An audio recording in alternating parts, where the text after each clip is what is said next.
Princess Lyra stood before the massive viewport of the royal command ship, her ethereal blue skin shimmering under the starlight as she watched the diplomatic vessel approach. The elongated craft bore the insignia of the Terran Federation, and she already knew what this meeting would bring.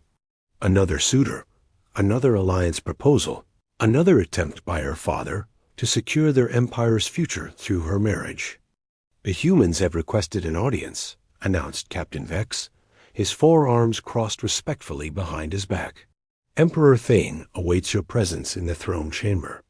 Lyra sighed, her delicate antennae drooping with resignation. "Tell me, Captain, what do you know of human customs?" "They are peculiar, Your Highness.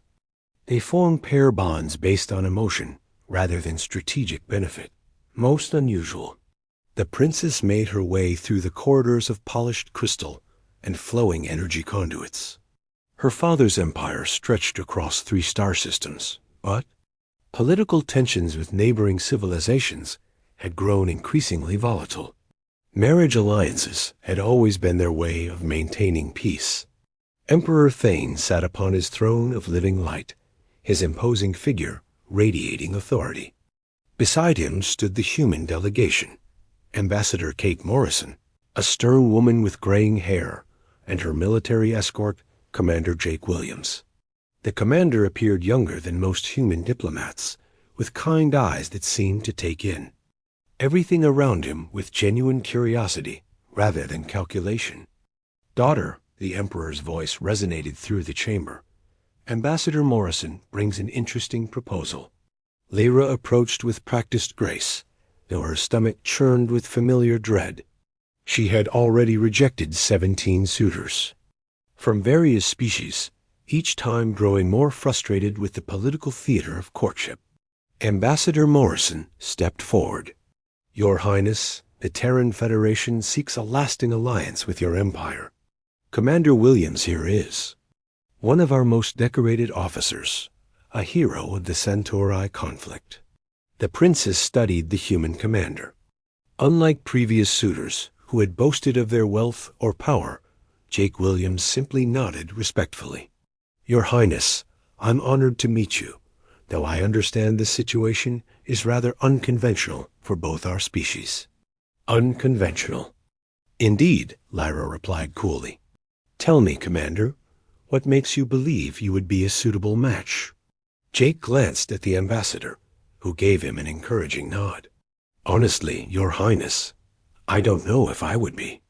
I only know that I've spent my career protecting people, and I believe in building bridges between different worlds and cultures. If this alliance could bring peace to both our peoples, then I'm willing to do my duty." "Duty," Lyra repeated, her voice sharp. "Not love, not passion, but duty." "I won't lie to you about feelings I don't have yet," Jake said quietly. "But I've seen what genuine partnership can accomplish.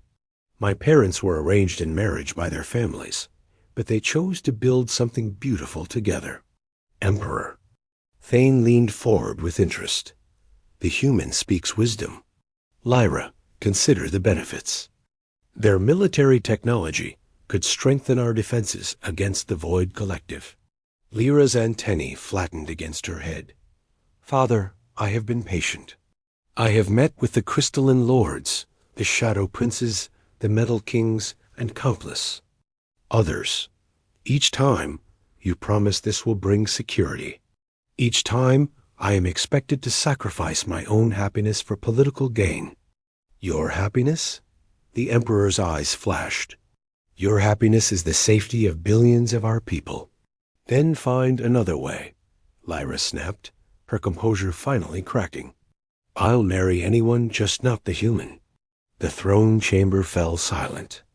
Ambassador Morrison's face hardened, while Jake Williams looked more sad than offended. Emperor Thane's expression darkened with embarrassment and anger. "Lyra, you will not insult our guests." "I'm not insulting anyone," the princess said, straightening her shoulders. "I'm simply stating my position. The humans are too different. Their short lifespans, their emotional volatility, their strange customs we would be incompatible in every way. Jake stepped forward slightly. Your Highness, may I speak plainly? Lyra gestured for him to continue, though her expression remained hostile. You're absolutely right, he said, surprising everyone in the room. We are different. Humans live fast and feel deeply because we don't have centuries to figure things out like your people do. But I've studied your culture during the journey here, and I think I understand something about you. Oh? Lyra's voice dripped with skepticism. You've been treated like a chess piece your entire life. Every decision about your future has been made by others, always for the greater good. You're not rejecting me personally.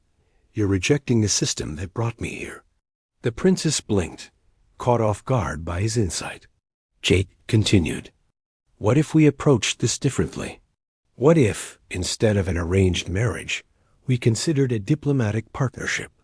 Two people working together to build something neither of our species has achieved. Before a genuine alliance based on mutual respect rather than political convenience. And what would that accomplish? Emperor Thane demanded. Everything you want, but with a foundation that will actually last, Jake replied, turning to address the Emperor. Forced marriages create resentment. Partners who choose to work together create loyalty. Your Highness knows this. She's been showing you for years that coercion doesn't work. Lyra found herself studying the human commander with new interest. You would give up the marriage alliance? I'd rather earn your respect than inherit your resentment, Jake said simply. If our peoples are going to be allies, shouldn't their representatives demonstrate what that actually looks like? Ambassador Morrison looked ready to object, but Emperor Thane raised a hand for silence. Explain this partnership. Princess Lyra and I could work together as joint ambassadors, Jake suggested. We established trade agreements, cultural exchanges, military cooperation, all the benefits of a marriage alliance, but based on professional collaboration rather than personal obligation. Lyra's antennae perked up with interest. For the first time in years, someone was offering her a choice, rather than an ultimatum. And if this partnership develops into something more personal over time, Jake added carefully, that would be our decision to make. The princess looked at her father, then back at the human commander. You would truly be content with such an arrangement? Your Highness, I joined the military to serve something greater than myself. This would be the greatest service I could provide, helping two civilizations find common ground. Emperor Thane was quiet for a long moment, then nodded slowly. Very well. We shall try this unconventional approach. But remember, Commander, the safety of our peoples depends on your success. Jake smiled. Then we'd better get to work. 4. The first time in months, Princess Lyra found herself smiling too. Perhaps the humans weren't so impossible after all.